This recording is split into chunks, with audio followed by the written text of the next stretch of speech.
whistles. 25 whistles. Big one today. Michael Rapaport will be on, and we'll talk college football since it's game time now with Brandon Marcello from 247 Sports, which I was calling 24/7, which I thought that's the natural thing. And then I hear people call it 247. Why would we call it 247? Right? So I'm going to say them both in case somebody busts my balls. Go to Instagram, follow us.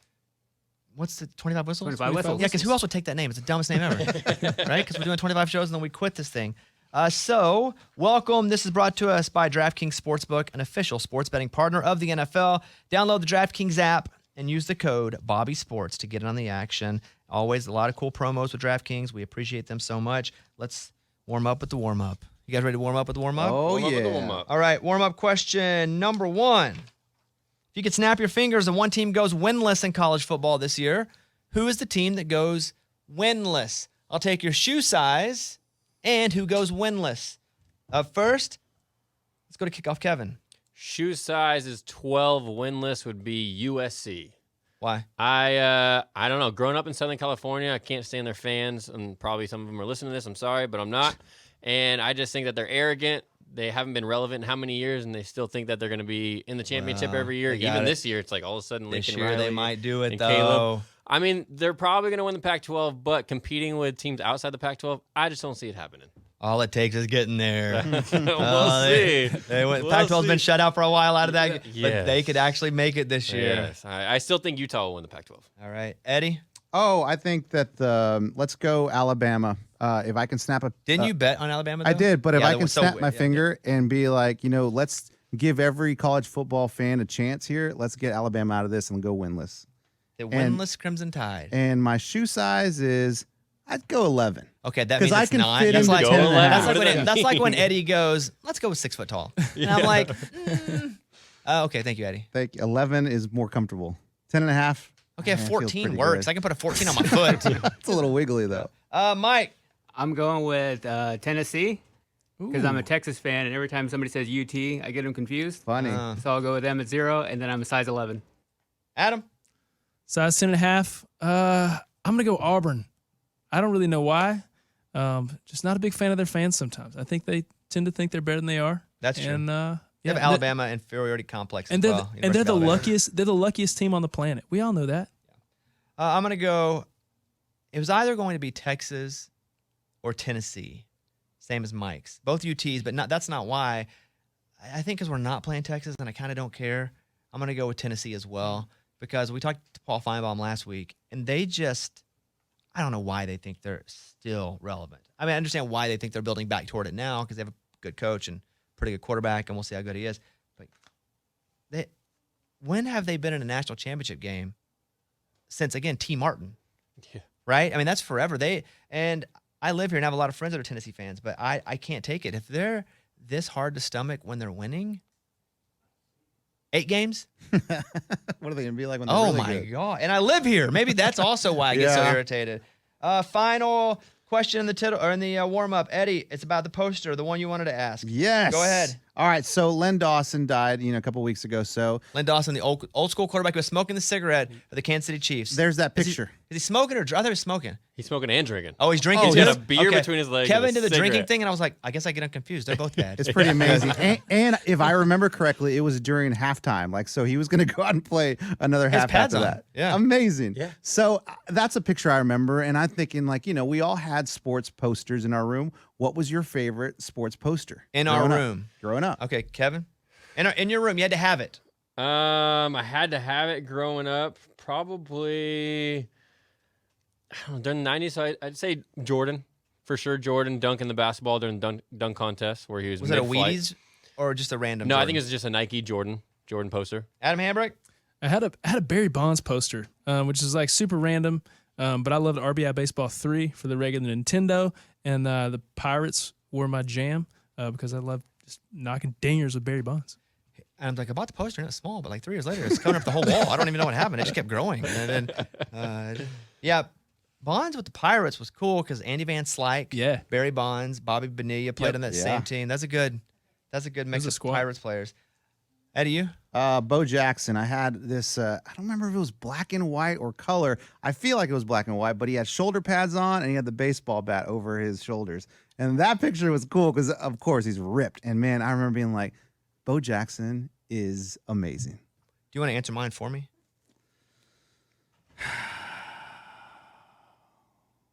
In my room as a kid. Oh gosh, I know this. He didn't have a room, guys. Never had a bedroom until I was for a minute there. I'm thinking like, okay, what You were in poster? deep thought there, Eddie. Well, there he you go. was. He's probably going like Mark Grace. That's what I was thinking. What Razor? But we didn't. Yeah, I never had a bedroom till I got older. In college, actually. And then that was just a poster of myself. Just every night I was like, I want to be that guy, like McConaughey. All right, time for the tittle tattle. Let's go over to Kickoff Kevin. Kevin? All right. Who do you trust more to have a better bounce back season, Christian McCaffrey or Saquon Barkley? Ooh, Oh my goodness. that's good. It's a good question. Can you bet on them both to like break a body part, to be injured? Yeah. Oh boy, Adam, I'll go to you on this one first. Oh, I thought you answered. Then we I disagree. do, with but you. I feel like you need to go if you want. Okay, that's fair. I don't like the Giants' offensive line. There's been such a weakness for so long. Man, it's just going to be really hard to run behind that massive, tangled nonsense. So you're going Saquon? I'm going Christian McCaffrey. I'm going to go with McCaffrey to have a better year this year. And they're both going to miss a couple games with something, though, right? it's a lot. Like if you draft, I just think all fantasy here because I'm not a fan of either one of those teams. Although I am a Panthers fan this season because of Baker. I like Baker Mayfield. Obviously, he was going to be the starter. He's going to be the starter. They've announced that now. Yes. Mm-hmm. I'm going to go with McCaffrey because I'm going to be a Panthers fan this year, and I think he's got a better shot because of what he has around him to not be used every freaking play. I think Daniel Jones, what can he do? Not much. So I'm going to go with if I'm drafting one of those players, which I don't have that spot in any draft, I'm probably going to go McCaffrey over Saquon Barkley. All right, next one. Madden 23 is getting a lot of bad reviews from players, people around the world. So it's kind of a two-parter here. What's your favorite Madden of all time? And is Madden really that bad now? Because you guys play. My favorite Madden of all time is whatever comes out, the latest version of it. Yeah, the newest one. Yeah, people are upset about everything. I know. Yeah, I like, hey, guy gave to charity. Oh, he didn't give enough. I hate him. Wait, what? I'm mad. He's got more than that. Yeah, exactly. It's fine. You like it? Madden doesn't year to year make any humongous changes. That's always the issue people have with it. Is like, oh man, there's no big change. I can tell you one big change this year. Now you can push triangle and people will try to trade with you instead of you going to trade with them, which is pretty cool because you're like, let me see what my options are for these players. That never happened. It's awesome. The game's awesome. Okay. What sucks sometimes is EA servers, but that's also in basketball. Oh, that's every server. Video game servers. They're terrible. EA servers, though, because they're so popular, at times go down a bit more, what seemingly to me, than any other game. Do they disconnect you like during the game, or No, is it's it hard not to that. just It log can't on? connect. It'll just be down. It'll be like, oh, we're doing routine maintenance. It's 2 p.m. on a Thursday, bro. You don't do routine maintenance at 2 p.m. on a Thursday. I think the game's great. Okay. Yeah, I think it's great. So it's Twitter being And now Twitter? you can move. You can move your team. You can relocate. I took the Cowboys. Told you last week, moving out of Dallas. They're now the Oklahoma City Bison. That's crazy. I only that's did that actually to a piss thing. off everybody in my league. What's up? That's actually a thing. I thought that was you just trying to get out of Dallas. No, that's a thing. That's a thing. All right, what else? If you had to choose a non-quarterback to win the Heisman this year, who would it be? Well, to be fair, Brandon Marcello and I talked about this coming up in the interview, and let's just say he's an edge player at the University of Alabama who's freaking awesome, and I'll let him talk about that. But if I didn't already think that, I for sure think that now. Okay. We'll leave that. But Brandon talks about it coming up in just a little bit. What else? Okay. Outside of your Razorbacks, which big Week 1 matchup are you most excited for this weekend? Notre Dame at Ohio State, Oregon at Georgia, or Utah at Florida? The Notre Dame Ohio State's interesting because both those schools have really low numbers next to their name, right? Two top 5 schools basically. So you look and you go, wow. The Georgia game, they both are good top 25 teams. But the one that interests me the most is the Florida-Utah game because Florida is a traditionally really good school from the SEC. Utah, not a traditionally powerful school from the Pac-12. Roles are reversed, and nobody's picking Florida to win. Although, let me look at the line. That game interests me the most because let's see what Utah does. And also, let's see if Florida weakened is still better than a really good, because I think Utah's at number 7, if I'm just going from memory right now. Yep. But that game, let's see the line on that game. By the way, DraftKings Sportsbook. Promo code Bobby Sports. The game right now, it's Florida +2. Like they're giving Florida a lot of respect. Okay. Utah's only and it was 2.5. a 2-point favorite. It is in the swamp too. I'm still gonna bet on Florida, but that's a 5-point game then. Yeah. Because they give 3 points, but the Swamp's also. I'm still gonna bet on Florida just because I am absolutely biased toward the SEC for no other reason. So that game interests me the most. All right, what else? Okay, well, that kind of answers the next question maybe then. Which underdog do you think has the best chance this weekend? Florida, Utah, Cincy, and Arkansas, or Notre Dame over Ohio State? Man, Cincinnati's got a really good shot against Arkansas because they could be really good. I think the ceiling and the floor are the widest in that Arkansas game. Who knows? Arkansas could go out and wipe the floor. Really, we got a great quarterback. I think we're going to have a really solid receiving core, which we had one really good receiver last year. I think we're going to have a few. I think it's going to be Kansas City Chief-ish. We got a few guys that are going to get the ball now, more so than just one. I think that game, though, because the spread is -6 now. It used to be Arkansas was an 8-point favorite, but now they're a 6-point favorite. I think Cincinnati's got a real chance to be good and to win that game. I think Cincinnati ends up getting really good this season, but I think Cincinnati probably. Does Florida really have a chance to beat Utah? I think they're getting too much respect betting because Utah's really good. I'd love to see Florida win, but I'm going to go Cincinnati in that question. Okay. Go ahead. That's it. All right, there you go. That's Tittle Tattle. Thank you. We are now going to go to our interview with Michael Rapaport. Michael Rapaport, comedian, actor, tons of movies, Friends, Phoebe's boyfriend that was the cop. Now he's in Only Murders in the Building. Just finished that. It's awesome. He's written a book called This Book Has Balls, Sports Rants from the MVP of Talking Trash. It's in hardcover and audiobook. And the I Am Rapaport stereo podcast is now on iHeartRadio. The guy's so funny. I actually never emailed him back, and it's been like 4 weeks. Uh-oh. I thought he was kidding. I just never trust anybody when they're like, I want to hang out with you and talk with you. I always think that's for like microphone only. Oh, man, they really mean it. It's like how I talk to you guys. Like microphone only. Microphone. Yeah. But he reached out, and I was like, I don't think he really wants to like be my friend, so I never responded. I think he's awesome, though, is the thing. I think he's awesome. All right, here we go. This is Michael Rapaport. How you doing, buddy? I'm good, Bones. How you doing? Yeah, I'm doing pretty good. A couple things before we get into the podcast specifically. Like, awesome on Only Murders this season. Like, did not. Thank you. I guess I didn't know you were going to be in the season. I'm a big fan of yours professionally, and you're killing it as the detective. So, I mean, that had to be a pretty cool gig to get, right? Pretty exciting. Absolutely. Yeah, we could talk about that. We could talk about whatever you want, man. Well, then let's start. Why don't we start with the podcast? Because that's what's happening right now. It's called I Am Rapaport. So talk about that for a second, as in, like, if I'm going to listen to this, because there are 10 million podcasts, like, what am I going to get on the I Am Rapaport? Rapaport stereo podcast, you get my full disruptive takes on every single thing going on in my life, everything going on in my life, everything going on in the world, sports, movies, politics, whatever sort of going on. You're right. Whatever sort of going on. You're right. Buttholes are like everybody's got one. Everybody's got so one. You have to sort of separate yourself from the pack. We've been doing it for a while now.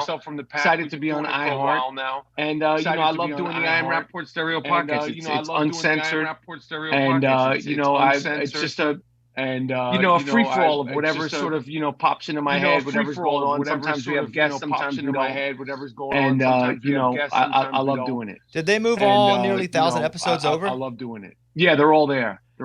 So, because I watch you on TikTok too, and again, I love it when you're just unhinged or normal, depending on how you define you.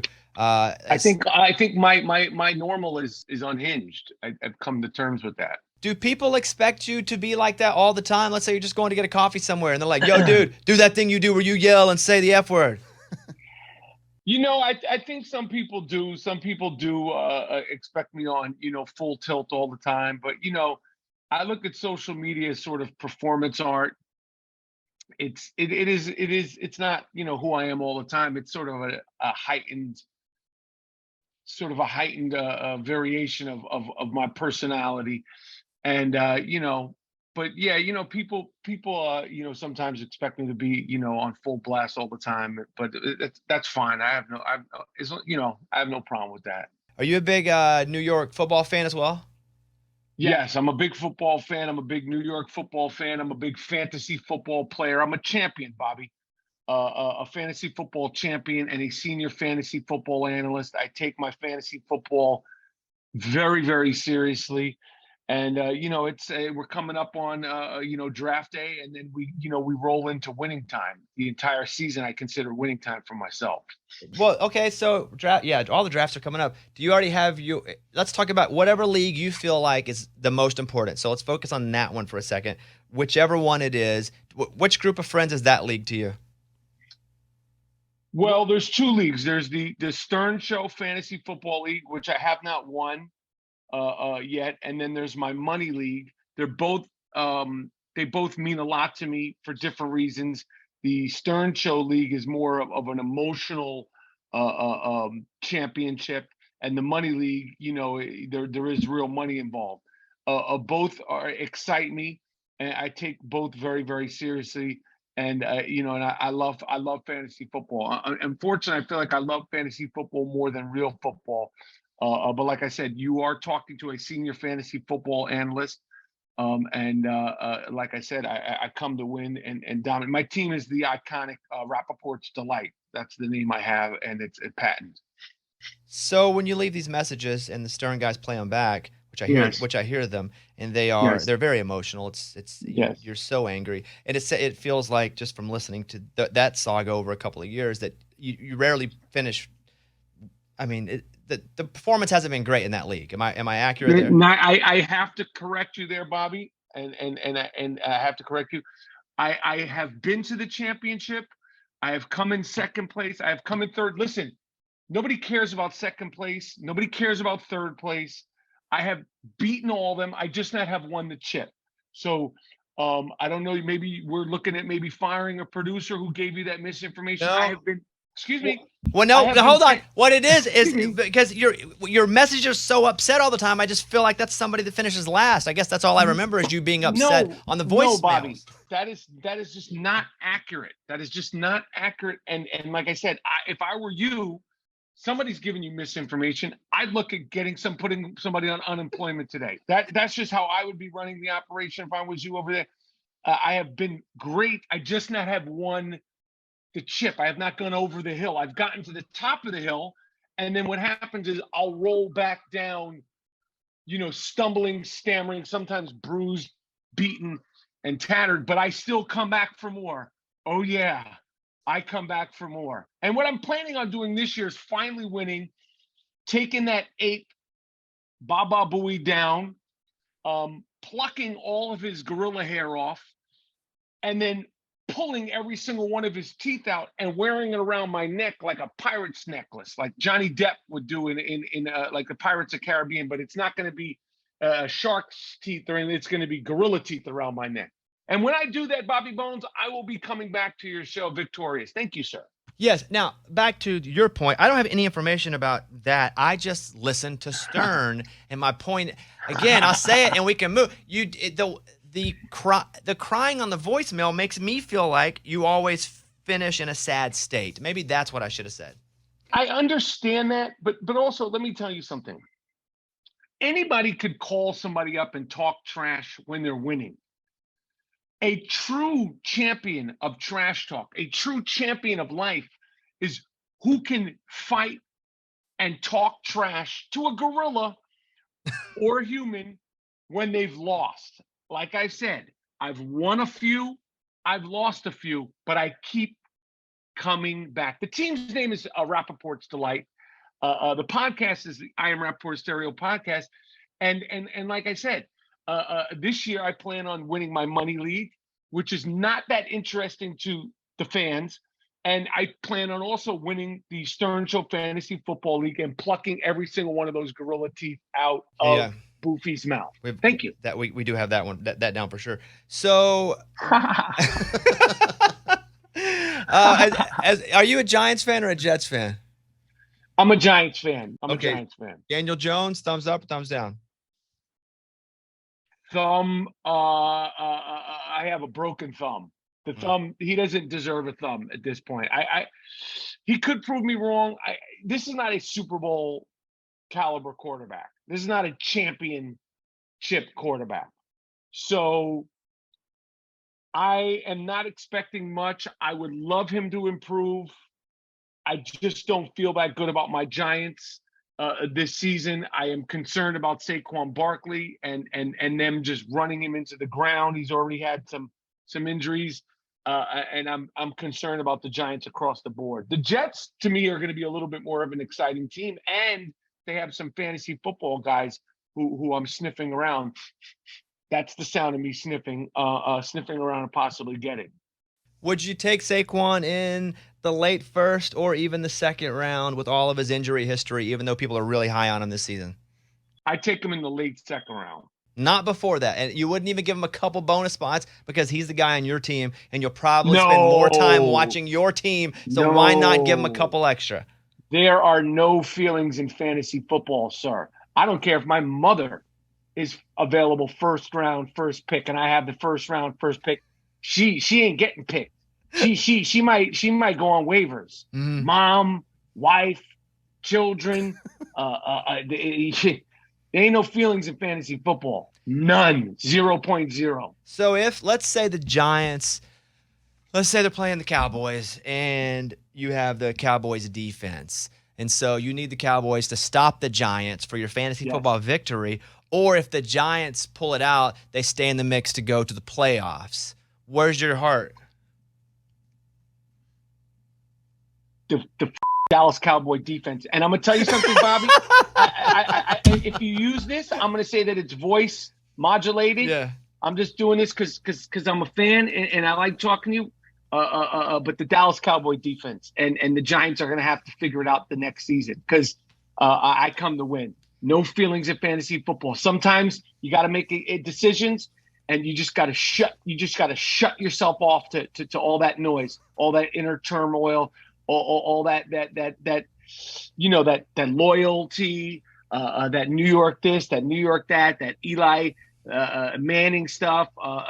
That's all good. That Lawrence Taylor stuff. It's all got to go out the door. Michael Rapaport's on with us. The I Am Rapaport stereo podcast is now on iHeartRadio. It's 1,000 episodes, basically. It's a really funny podcast, especially if you love what Michael Rapaport does, and I do. I think you're awesome on TikTok. I was mentioning before we started recording that Only Murders in the Building, you're great. This is season 2, and you come and you're a detective on the show. I don't want to spoil anything, but it's a really central character to the season. When you go on and you're working with Steve Martin and Martin Short, and listen, you've done a lot of massive projects, you've had a lot of massive roles. Is it different when you get to work with two guys like that, or is it just another day with some really great, talented people? It's never another day, working with people like that. I was so impressed with working with them the first day and so sort of taken aback by how prepared and how enthusiastic they were on the set. And Steve Martin is 76, Martin Short is 72, and they come to work, to quote the great Rihanna, my crush, and I know she just had a baby. I'm such a fan, and I was a fan before I started acting, and I never let myself not have that sort of appreciation for who I'm working with and when I'm working with them.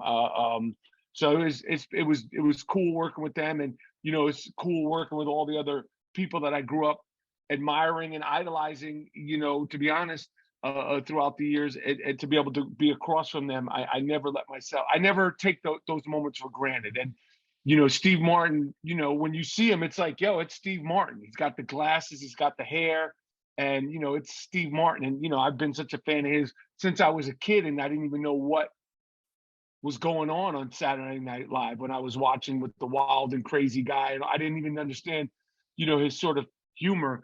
And to be in front of him, I never take that for granted. A couple things from your career that I'd like to talk about, if we got a few minutes, like 3 specific things, because again, I've been following you. Well, are you sure you don't want to talk about losses again? Because I feel like you said a couple more things, and then maybe you want to talk about, because like you threw the I will get back to that. Losses I'll get back to that. It's just you whine. Okay. It's whiny. And I feel like I associated the crying with like finishing last every time. And like you said that a couple of times already, Bobby, and Yeah. I think everybody is clear that's what you said. And I just wanted to, when you said you talk about my career. You know what's funny, Bobby? Yes. Go ahead. Say, there's going to be some fans of yours that be like, they're going to think that I was giving you a hard time.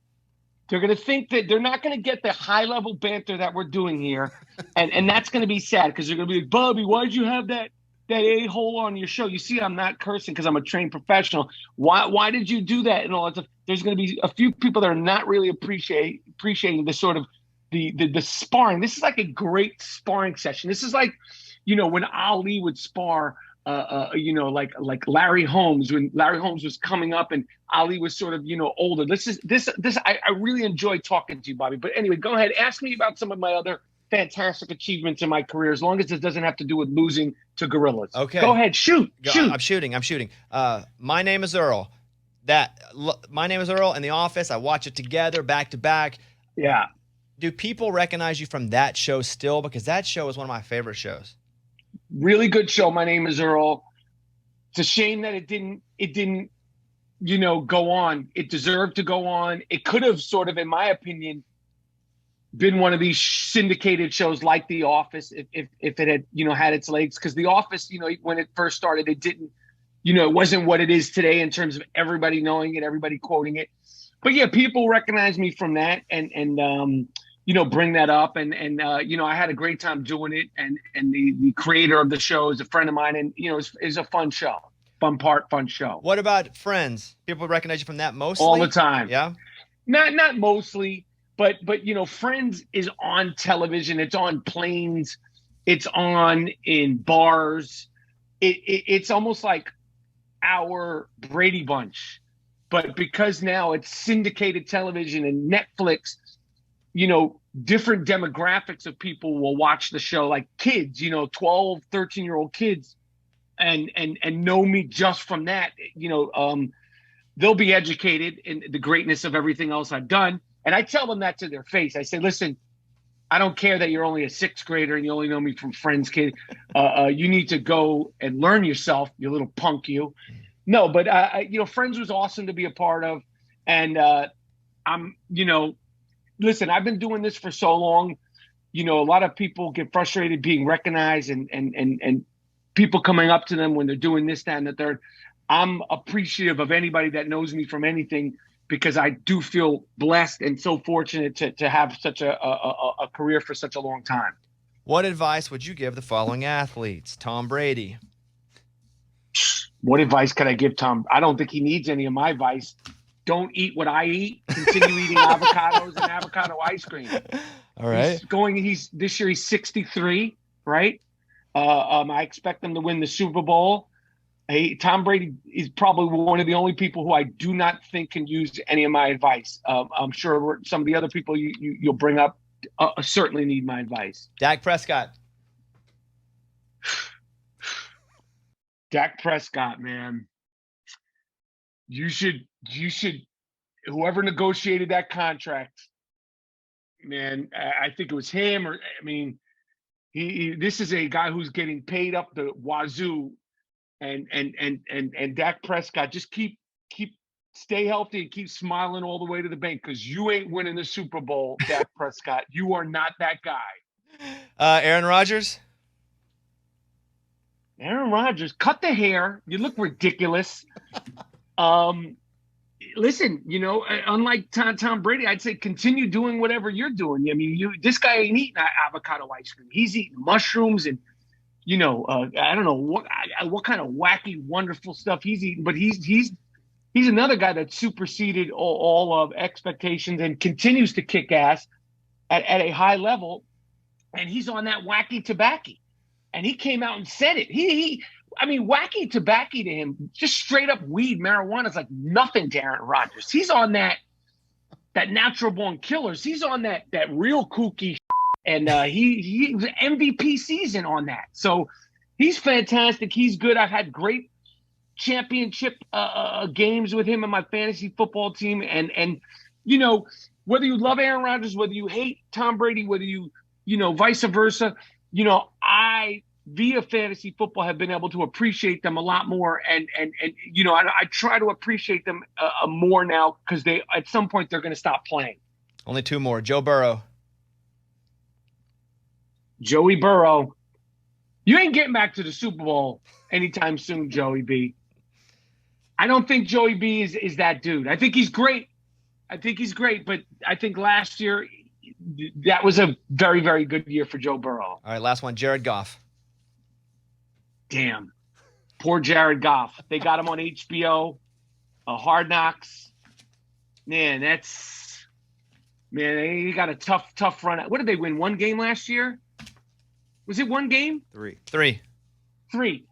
You know what's funny about HBO Hard Knocks is you could watch the Detroit Lions come in out of a 3-win season, and it's so compelling. The music is so compelling. The editing is so compelling. Their coach is so compelling. Liev Schreiber's voiceover is so compelling.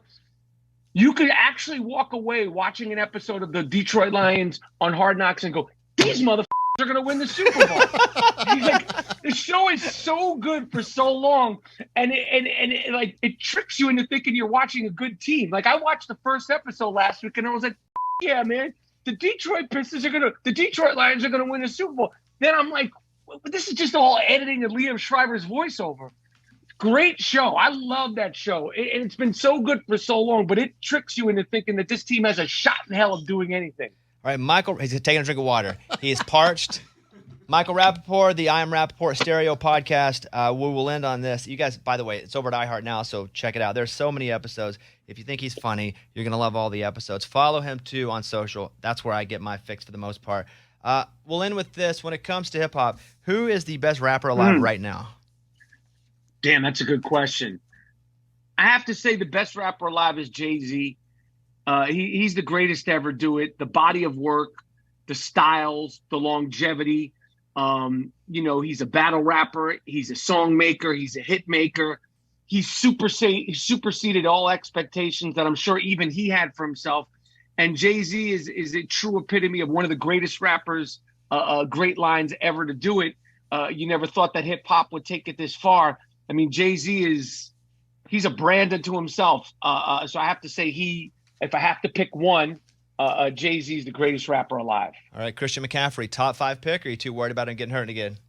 Man, that's tough. Right today, I have Christian McCaffrey. I have the second pick in my draft, and I'm picking the good Christian who always shows up on Sundays. He is a man that loves Sundays. I love him, and I'm as of today, I'm picking him number 2 in my money league draft. And the good Christian, like I said, he performs on Sundays. Unless he's hurt, which is most Sundays, not showing up to church. That's a hater. That's a hater attitude, yeah, Bobby. Did Christian do something to you in fantasy? Like what is that a Texas thing? Like what's happening? Well, you can't win a season in the first round, but you can definitely lose it. And if you drafted McCaffrey last year, you probably lost it. I didn't, but I'm feeling like maybe you reach out to. Are you in a league? How many leagues are you in, Bobby? 2 leagues. Okay. Because I'm feeling like maybe, we keep in touch during the fantasy football league. Maybe we go head up, just, $5, $10, like just like a head-to-head something. Okay. But we could pick, we pick each week, like our own, what do we do? Draft two teams? Yeah, we'll do like a head up, like a week, we'll pick a week, week 5, week 2, week 1, whatever week. Cause you seem real confident and cocky. I like your tone. The glasses give you an edge that maybe you're smart, maybe you're not. I mean, I don't know if those are real or that's just an effect, but I'm saying, like, if you want smoke, you think about it. I don't want to pressure you on air. If you want smoke with me, head up. And like, I'm not talking about stakes. I'm not talking about big money. I'm talking about it could just be for trash talking rights. Like, I'll come on your show and walk you through and walk your fans through the beating that I'll give you anytime. Again, don't make a decision now. I don't want any harsh decisions with you here. It's just it's a no-win, because if and when I win, I will have to have 20 voicemails on my phone of you crying that you're losing. And if I lose, I will have to hear 20 voicemails crying that you're winning. So Boom. It's the same. So Boom. Boom. But if you want smoke, if you want that action, if you want that bump, all right. let me know. I will because let you you know. sound like you're into it, like I'm into it. Listen, I'm Rapaport, Stereo Podcast now on iHeartRadio. Get it wherever. It's a great podcast. I'm a massive fan. Thank you for your time. Good luck in your league, and I'll be listening for the voicemails, my friend. Anytime, Bobby. I appreciate you having me, and stay in touch, man. Keep doing your thing. Anytime you want me on, let me know. All right. See you, buddy. Have a good day. Thanks to Michael Rapaport. Hilarious. Awesome. We now start the 25 Whistles Parlay of the Week. The Whistles. The Weekly Whistles Parlay. We don't have a name for it yet. Oh, you're thinking it out. I like that. I'm working it out. Whistling Dixies. Wait, what? Whistling. I don't think that's it, bud. Workshop that. All Let's right, workshop all right. that. So we're doing the 25 Whistles. Episode 24, we'll have this all nailed down. You know that's what's going to happen. Yeah. So let's go with the parlay of the week. And I pulled it up here.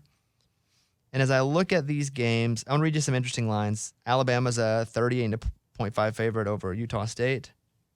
I like that game, especially early. I'm going with Alabama, giving up 38.5 points. 38. That's right. Wow. Consider me clicked. Wow. All right, there's one. Let's see. My next parlay. My next game is at the parlay. That is a lot of points. I start to regret it right in the middle of the bit. I think you're good. Yeah. I think you're good on that. My next one's going to be.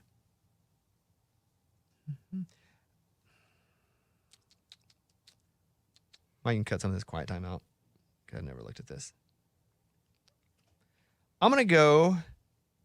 I'm taking a favorite, Georgia, giving up 17 points to Oregon. And again, both teams should be pretty good. I like that. This season. But Yes. I'm taking Georgia, and I'm giving up the points. And then I'm going to go Arkansas money line. Ooh. That was actually less risky than You- that. yeah. But I appreciate that. I like Hey. I like the fact that you fired up for me. What's that? What's that line? 6. Arkansas 6-point Okay. favorite. So if I bet $50 on those 3 games, I will make $247. All right. According to the spreads as we record this podcast. I'm in. Boom. There it is. You guys want to make money? Well, get a job. If you want to beg and pray like I do, here are your bets. All right. Let me make sure I got it here. My bets.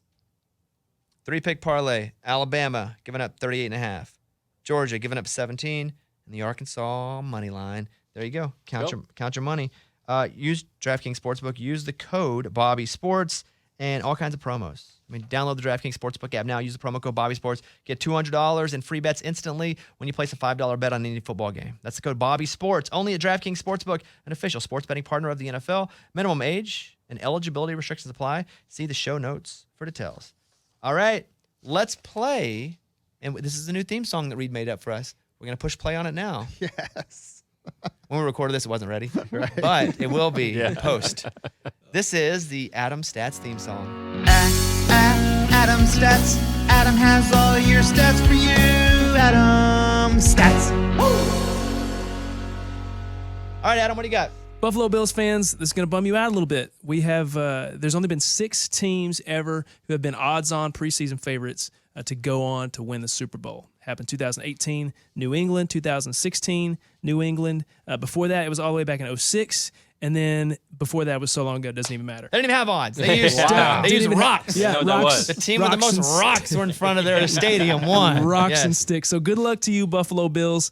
It's going to be a steep hill to climb. I think it's great. You build your team so that people give you uncomfortable expectations. I love it. I'm expected to win when I do radio. I'm expected to sell tickets when I do a live show. I'm expected to, when I do a TV show, to get ratings. You know why? Because the things that I have done have led to the point where people go, we have to put this expectation on you because you proved you can do it. And I think with Buffalo, sure, interesting stat. Most teams don't. But odds that you're going to win a Super Bowl aren't good anyway. Yep. But every time, if you're going to tell me I'm the favorite to win, I'm going to say, great. That means I must have something going on that makes me, at least preseason, look better than everybody else.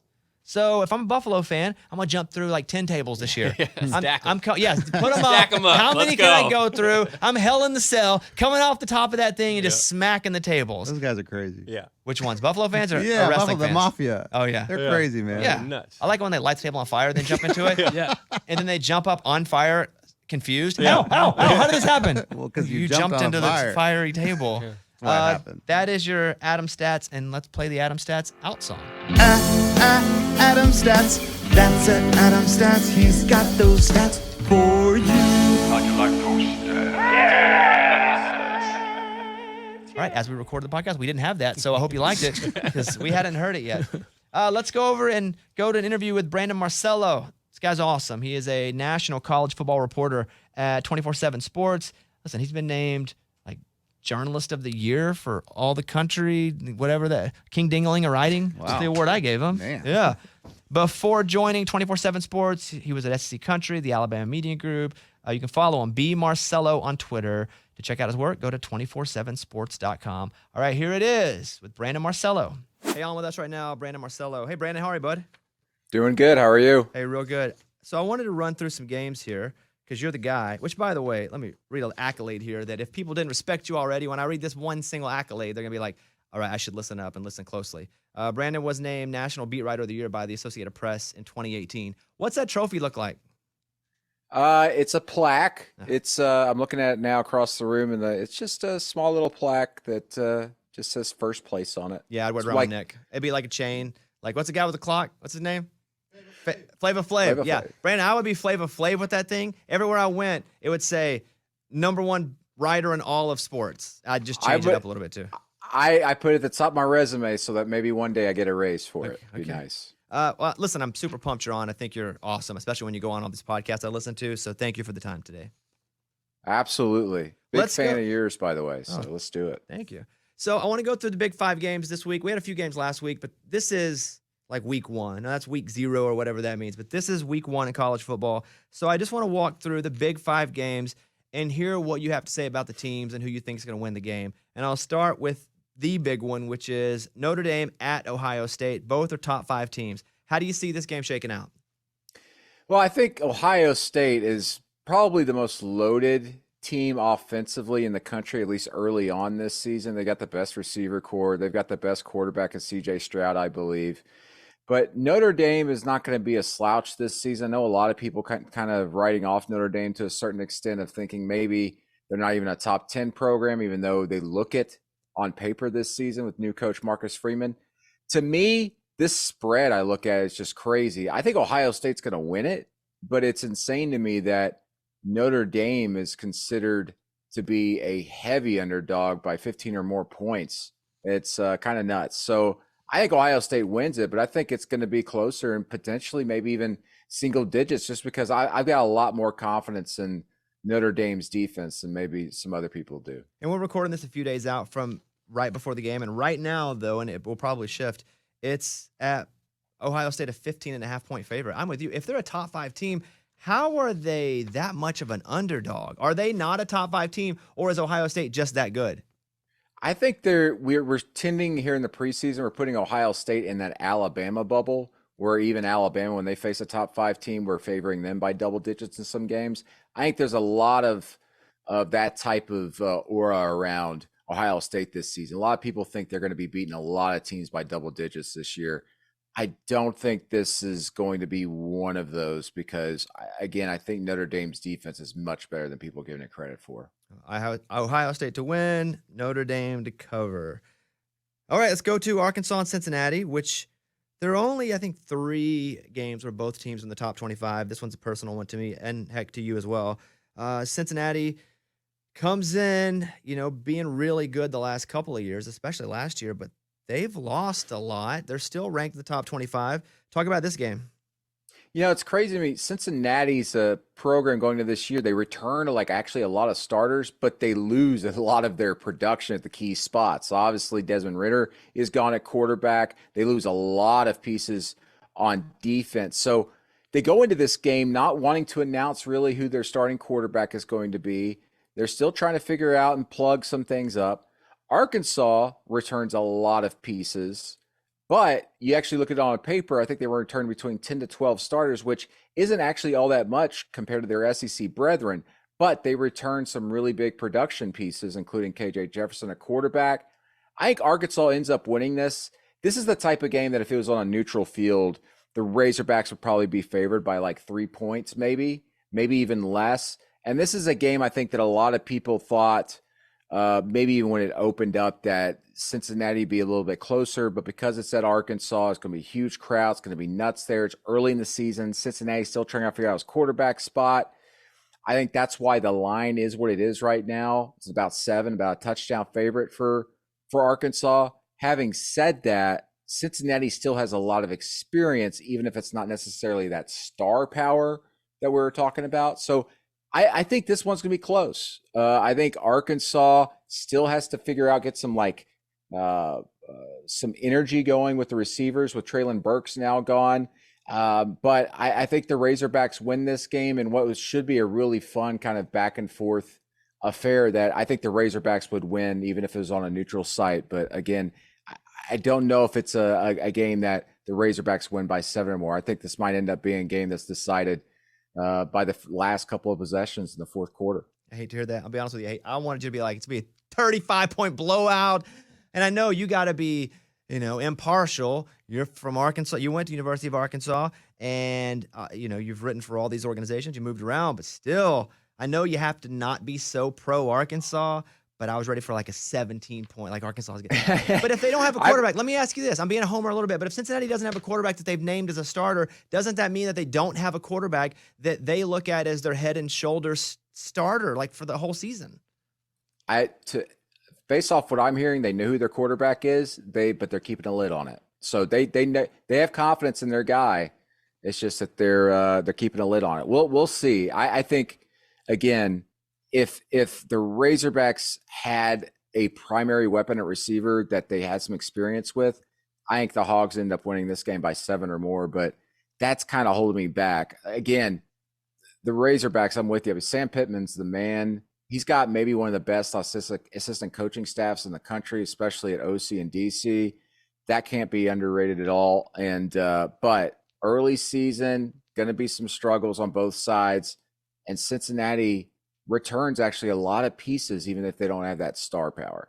You think Cincinnati, when they start playing, because they're going to switch conferences, obviously, do you think that they have got to upgrade their talent, or do you think they're already kind of set to make a splash at a Power 5 conference? They need to upgrade it in the trenches. Look at Alabama, what they did to Cincinnati last season in the playoff. Alabama just said, we're going to try and run the ball and then just demolish you in the trenches. And Cincinnati actually did a pretty good job of trying to keep that at bay at times, but it wasn't enough. They weren't able to do it long enough. And I think a lot of these teams are switching over. UCF, Cincinnati, Houston, they've got to upgrade their rosters in the trenches. And for that matter, I know a team we're going to be talking about here later, OU and Texas, they're already starting to try and do that as they get ready to go to the SEC. Utah and Florida, which is an interesting game to me because, again, if you were just to see these two schools and just go, all right, toss them up there, you would expect the big SEC school to be the favorite. And Utah has kind of only, been relevant in the last few years, but they've been really relevant. I mean, they played really well in the Rose Bowl. At least for me to watch them and go, dang, those guys, like they had some grit about them, and they're in the top 10 when the season starts this year. So is Utah for real, or are they for real for the conference they're in? And how's Florida gonna fare this season? And then they're gonna match up week 1. I think, to me, Utah is for real, and Utah is a legitimate playoff contender. I think that they will break the Pac-12's 5-6 year drought here and reach the college football playoff this season. What I saw late last season from Utah was a team that is built in the trenches, which is not what a lot of teams in the Pac-12 tend to build around.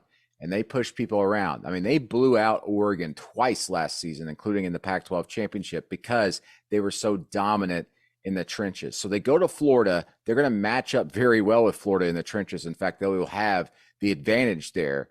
The difference here for Utah, it's a huge, huge road game. It's going to be difficult. But Utah, much more physical, as I said. And I think right now, they obviously have the more experienced quarterback in Cam Rising, but also one that'll be able to get them out of trouble. I think Utah not only wins this game, but actually covers the 2.5 point spread as we speak here today.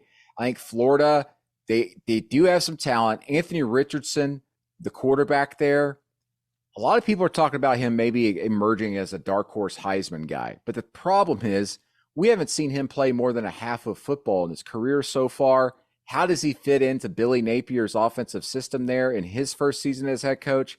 And then also, Florida is very thin at a lot of spots, and they've got to figure that out in recruiting. So they're about 2 years away from us talking about Florida maybe being a top 2 team in the SEC East.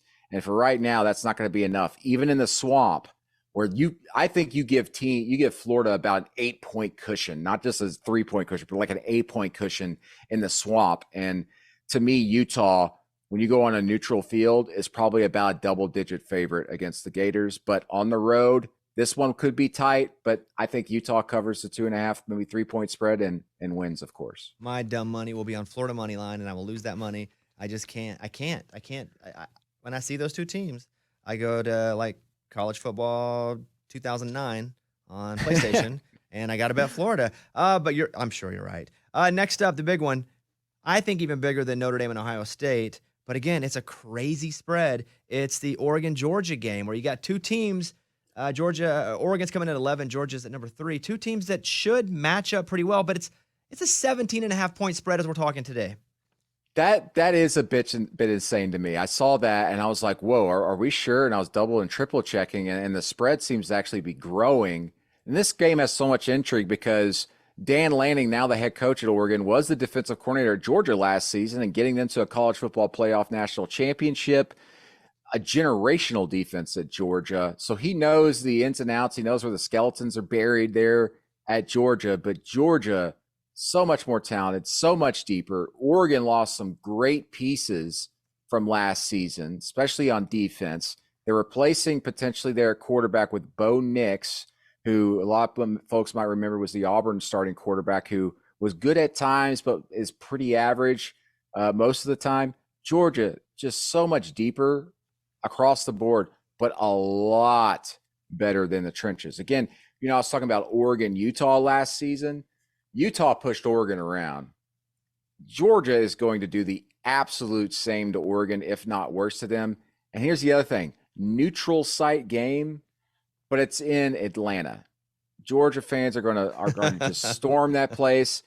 I think Georgia wins, but Oregon covers that massive 17.5-point spread. But still, I think Georgia wins going away, probably by 2 touchdowns. I like Nix at Oregon. I think for his style of ball and the style of ball they play. And you mentioned Nix at Auburn, average, occasionally they'd flash. That's Auburn as a team, right? I mean, Auburn, pretty average, but occasionally they'd flash and you'd be like, dang, is Auburn and Harsin, they going to do something here? And they never really did.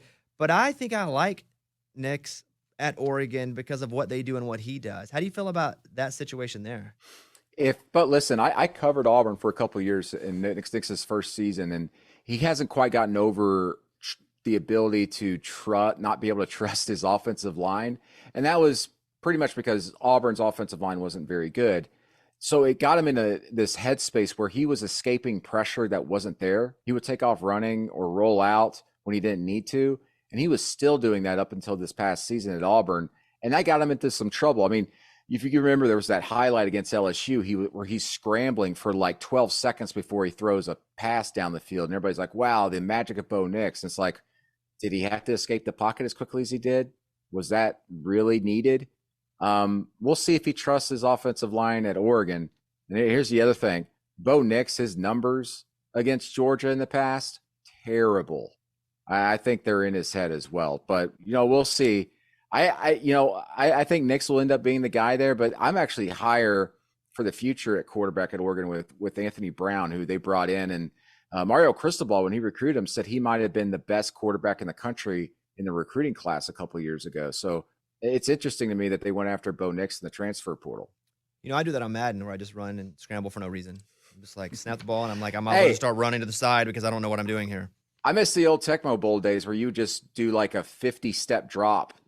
Just step drop and then just throw it down the field and someone would catch it. And on defense, all you had to do was call the other person's play and they swarmed them and there was no chance unless you had Christian Okoye, which kids now, they don't even respect Christian Okoye anymore. Yeah. I'm the old man now. I'm fighting the clouds.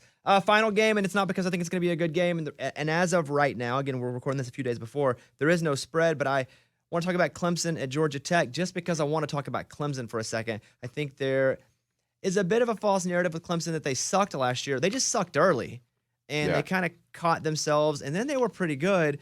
A disappointing season if you're a Clemson fan and what we expect from Clemson and what Dabo Swinney does there. But Clemson didn't suck last year. How do you feel Clemson's number 4 going into the season? How do you feel about Clemson as a team? And then just talk about this game for a second.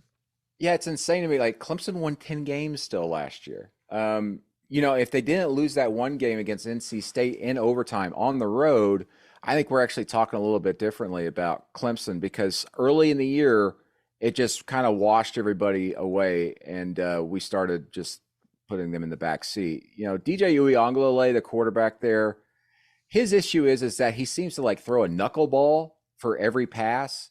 He misses when they go downfield quite a bit, and we're just not accustomed to seeing that from a Clemson quarterback after all these years. He's got to fix that. He lost 25 pounds in the offseason, and I saw him a few weeks ago at ACC Media Days, and he is noticeably slimmer and noticeably much lighter on his feet, according to his teammates when I've talked to them. But does that help his arm accuracy? That was the issue to me for him last season. He says he's more confident, but Clemson, I think, no matter what Dabo Swinney says, and that he has all the confidence in DJ Uiagalelei, he knows what type of player he is. He's not going to listen to anybody on message boards, as he says. He's his guy. But if he struggles the first few weeks of the season, I think they will turn to their freshman quarterback, Cade Klubnik, who is a 5-star guy and is obviously the future there, whether it's this year or here in 2 or 3 years. Outside of that, this is a game that they should win going away against Georgia Tech. But does that offense, especially in the passing game, look any better? I had some insiders there at Clemson tell me that because the way DJ performed early in the season, which I don't think was very fair to judge him by, because they faced Georgia, again, a generational defense, and that game was tight all the way till the end. Neither team did anything really offensively worth a darn. It was just a rock fight. I was there watching that, and I was just like, man, at the time I'm thinking, wow, these are 2 of the best defenses I've ever seen. But turns out that there were some other issues as well, especially with Clemson's offensive line. Having said that, DJ, I think, is a good quarterback. I don't think he's a great quarterback. So Clemson might face a quarterback question there after a few weeks, but this will not start off a season like it did last year, where it was an immediate loss and everybody's just freaking out and writing off Clemson. Clemson should win the ACC once again this year and get back there. It's just that I'm not so certain that it's going to be DJ Uiagalelei at quarterback by the end of the year. Yeah, my dumb money was I put a little bit on him to win the Heisman. I'm talking to Brandon. I'm like, I'm an idiot again.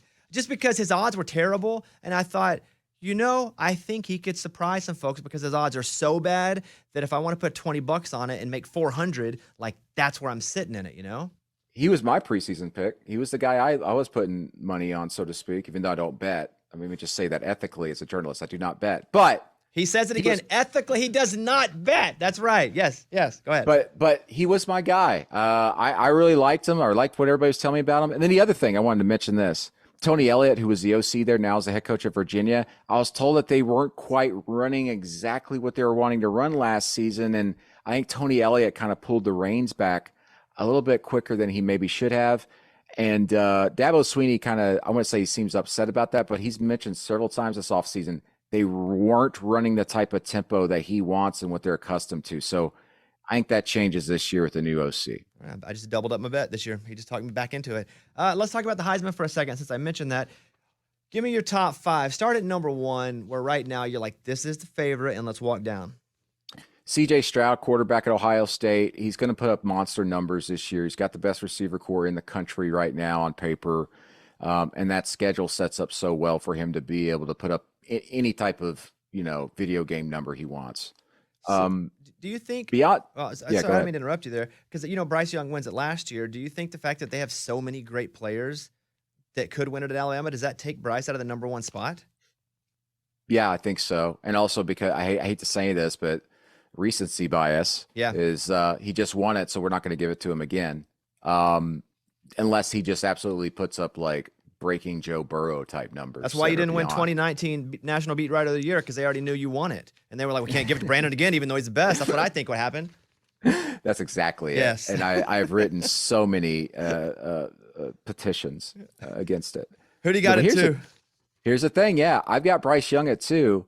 I've actually got 3 Alabama players in my top 5. Holy crap. All right. Who do you have at 3? They're loaded. Jamar Gibbs, running back, transfer from Georgia Tech. Georgia Tech very upset that he left and went to Alabama, and that's because they knew what they had in him, and they know what he could be at Alabama behind that offensive line. I think Alabama's going to run the ball a little bit more, especially between the tackles, because Jamar Gibbs gives them that. I think he's going to put up some really big numbers in some big games this season, and I think I wrestled with the idea of putting Gibbs ahead of Bryce Young on this list.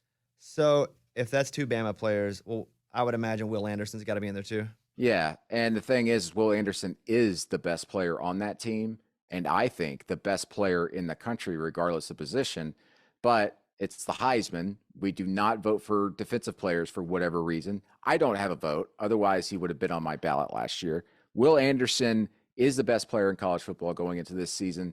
He's going to put up great numbers, and even if he doesn't put up astronomical numbers to be in that Heisman conversation, if you watch him on every play, he's going to change practically every snap. Teams are going to scheme around him. They're going to run away from him. They're going to throw away from him. Will Anderson is the best player in college football. And Dallas Turner, the emergence of him at outside linebacker late last season is really what helped Will Anderson, because teams were no longer having to just focus on one guy. They had 2. That is going to be a dynamic pass rush defense for Alabama. And dare I say, it's going to be the best in the country, and I think one of the best defenses as far as pass rushing that Nick Saban has ever had, which is saying something. All right, finally, who's at 5? KJ Jefferson. Wow. Why not? Because I think he's in a perfect opportunity here because of the crazy, amazing schedule, number 1 in the country, the type of games he gets at home, the type of games that will be showcased, and the weapons he has around him, that he has the moment and the stage to emerge as a Heisman candidate and potentially as the winner. I compare it a lot to, we obviously know our Arkansas history with Darren McFadden's emergence back in the mid-2000s with some big games, including that game at number 2 Auburn, and then Johnny Manziel, who was just otherworldly, but he had to do it against a really good schedule. But when the big stage happened, he didn't shy from it, and that's actually when he put up his best numbers. KJ Jefferson's got to do that. And what makes KJ Jefferson different from all these other quarterbacks that we were mentioning and the ones you will see play in the next couple of weeks is that Jefferson legitimately puts the team on his back and will do anything he has to win games, not just throwing the ball, but running it.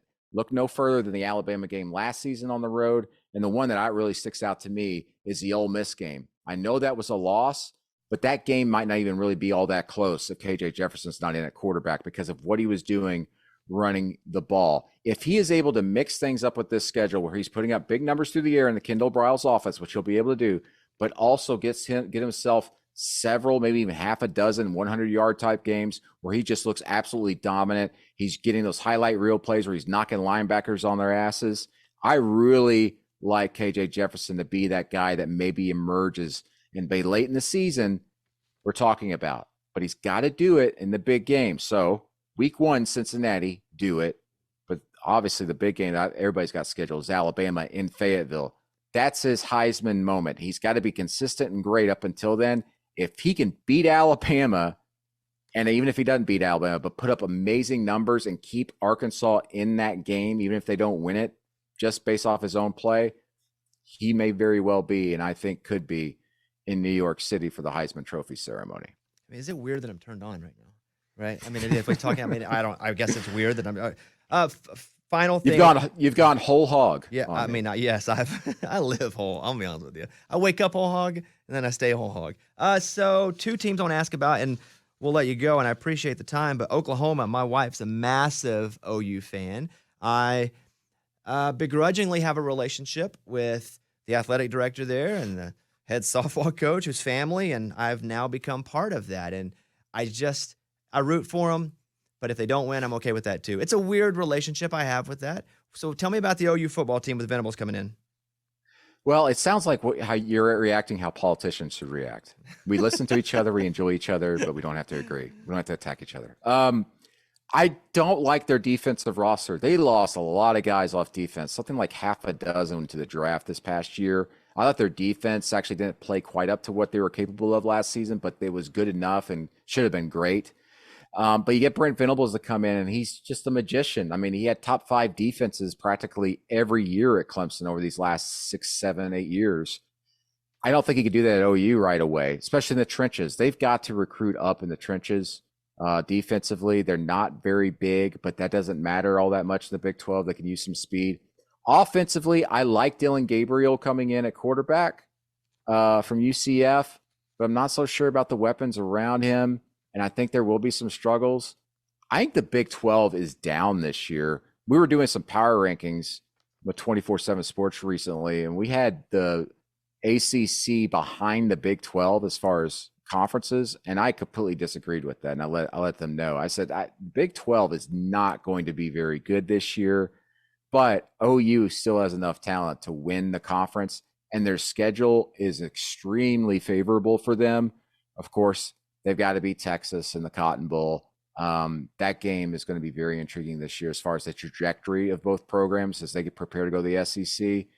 But I don't know about OU this year. I would not be surprised if they lost 3 or 4 games this year. But I think if they still win 10 games, they'll win the Big 12 because I think the Big 12 is going to be down this season. I'd also like to say we're going to have Venables on this show, and if he hears this, hey, big fan.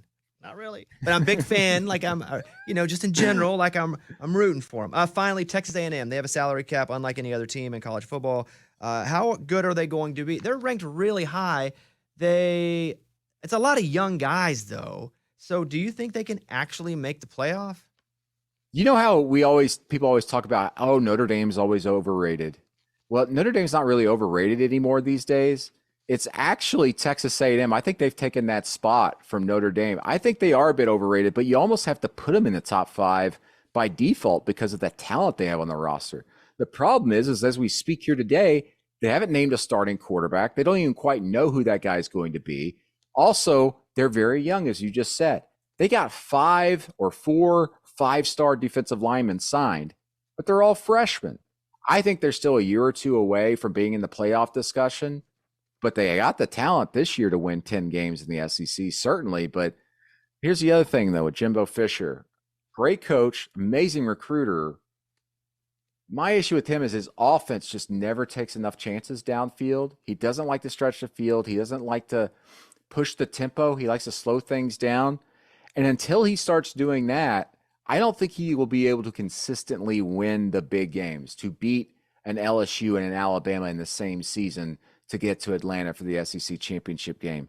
I keep hearing down there in College Station that they're changing things up a little bit. They're going to be more aggressive offensively this season. But I've got my doubts because Jimbo Fisher's still calling those plays. And secondly, here we are, season's almost here, and they're still yet to announce who their starting quarterback is. Maybe a 10-win season is possible this year, but I think somewhere between 8 to 10 wins is kind of what they're going to be this season. But in 23 and 24, that's their window to contend and be in the college football playoff. There he is, Brandon Marcello. He's the best. 24/7 Sports. Follow him on Instagram, Brandon Marcello, or on Twitter, bmarcello, and that's where you can talk crap to him. On Twitter, it's easiest. He sees it. It's in the replies. Instagram, sometimes you don't look at the comments, but Twitter, you always got to see it. So, great job. Appreciate you coming on. Hopefully later in the season we can do this again, and I encourage everybody to check out Brandon's writing. He's really great at what he does. Otherwise, we wouldn't have him here. Isn't that right, guys? Yeah. That's correct. All right. There's nobody in the room. I just I play a sound effect of people yelling, yeah. That's a sound effect. I'm playing that too. Yeah. Brandon, thank you, buddy. Talk to you soon, hopefully. All right. Thank you so much. Appreciate it. See you, buddy. That's awesome.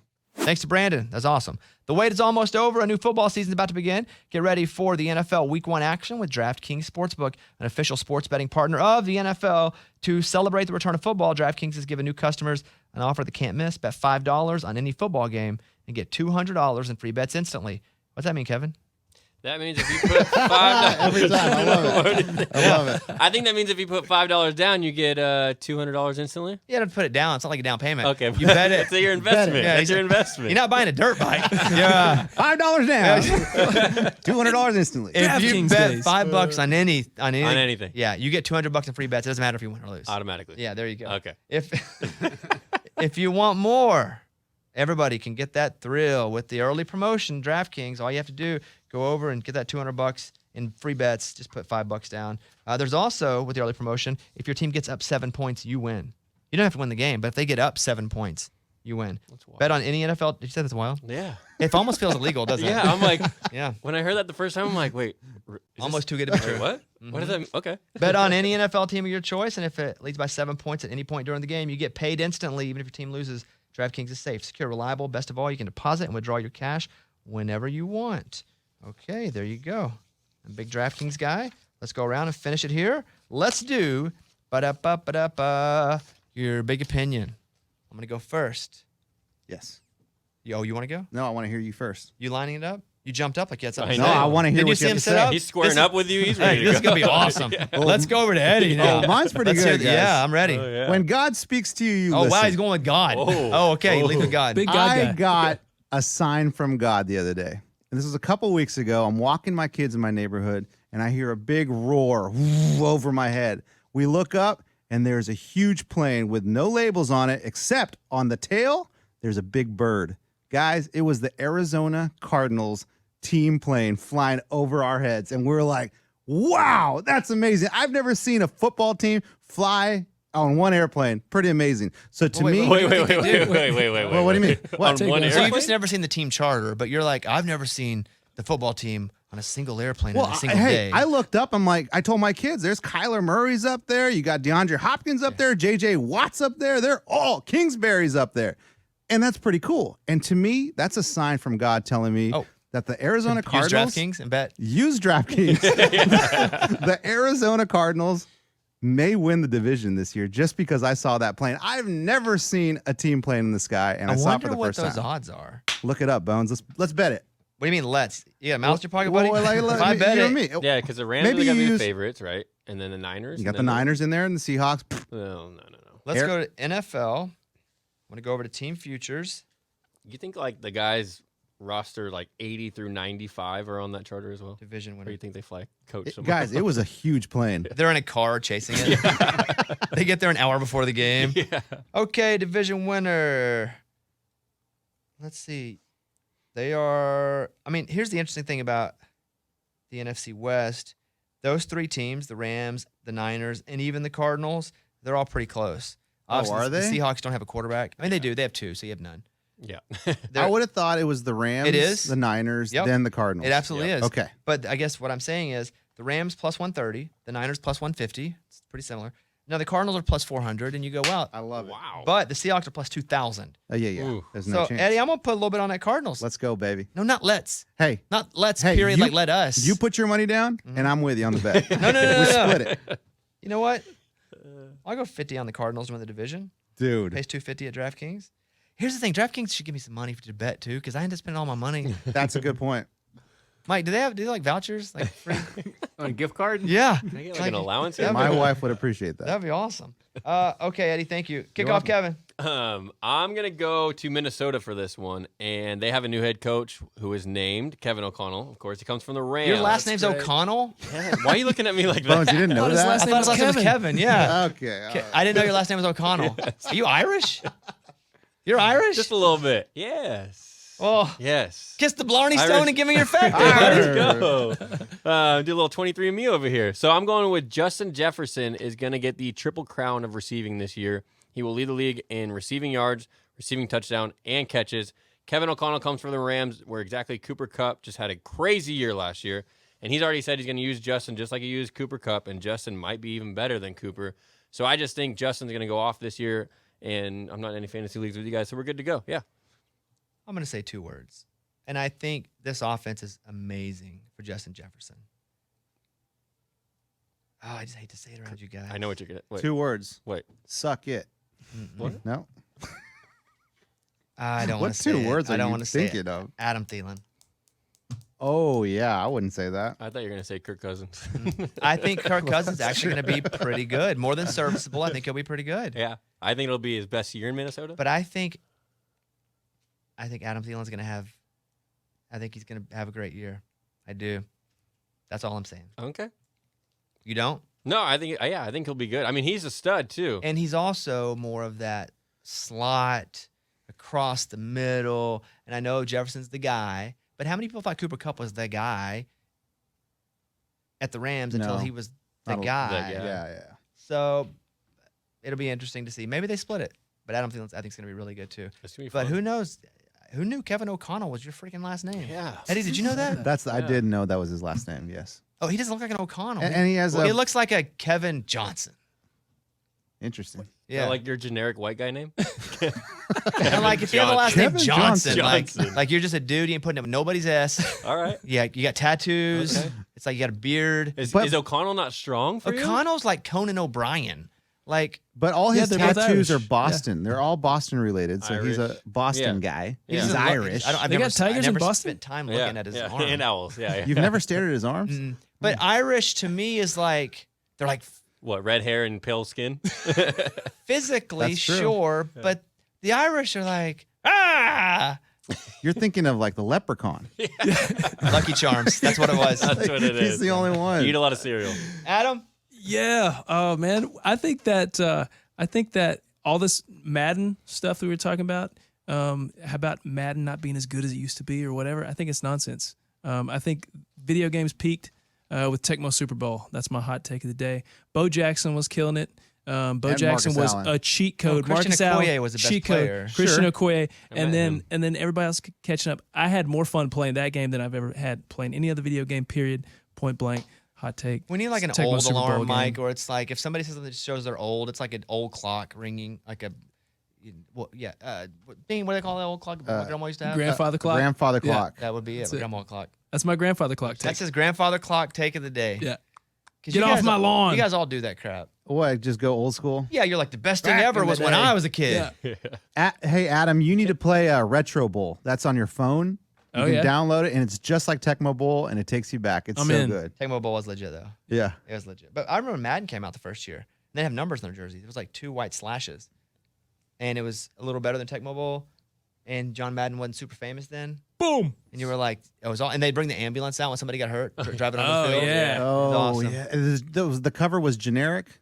Like no one was on the cover. Was Madden Madden on was the on first the one? cover. Okay, Yeah, all Madden right. cover, I think you have a point though with Tecmo Bowl being awesome at the time because it was unlike anything that had ever happened. Yeah. Yeah. I mean, I think it's hot garbage now, but the fact that it was so cool then because there was nothing like it. But even now in the PlayStation world or any of the systems, there's nothing like Madden really either. They try every once in a while to do another football game.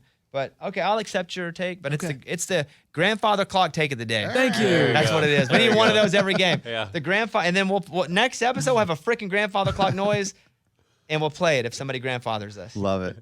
And I'll go last, and I have a couple. I'll do a quick one first. I told you guys the Live Tour was awesome. You did. I told you. You did. Yeah.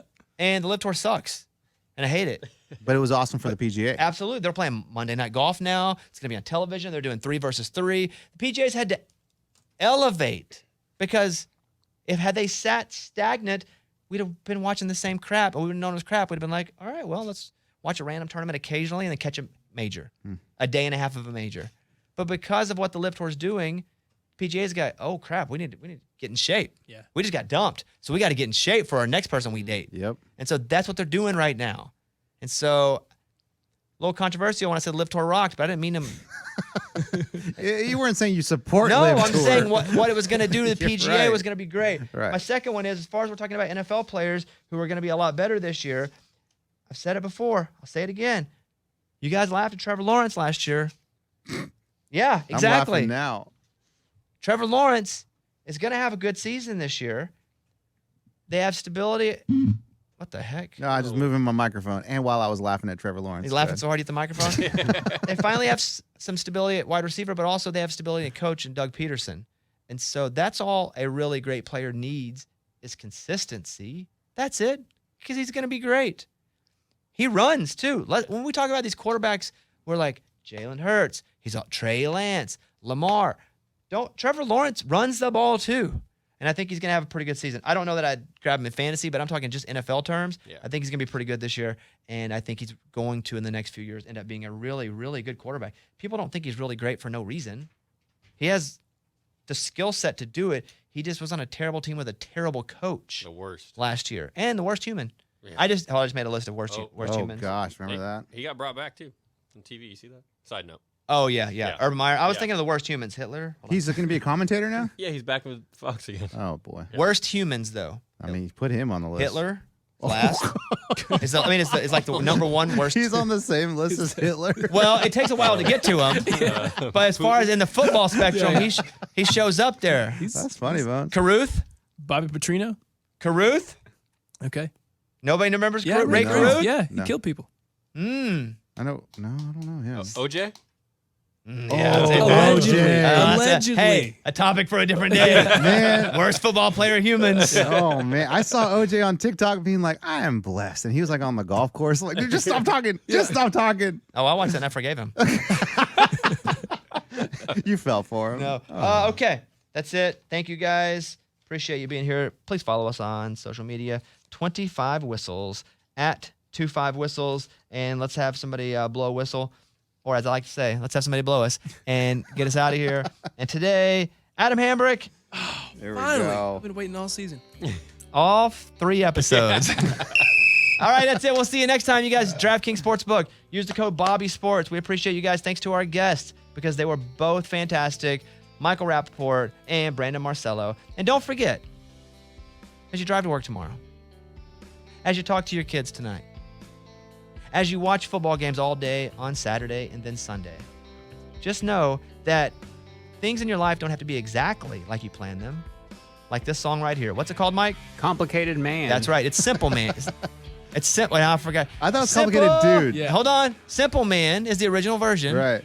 But the version that we stole that we can legally play is called Complicated Man. See? Oh, So just accept things for what they are. now sing it. Like, I'm a complicated. I sound like Lunchbox doing blind karaoke. All right. Thank you guys. See you next time.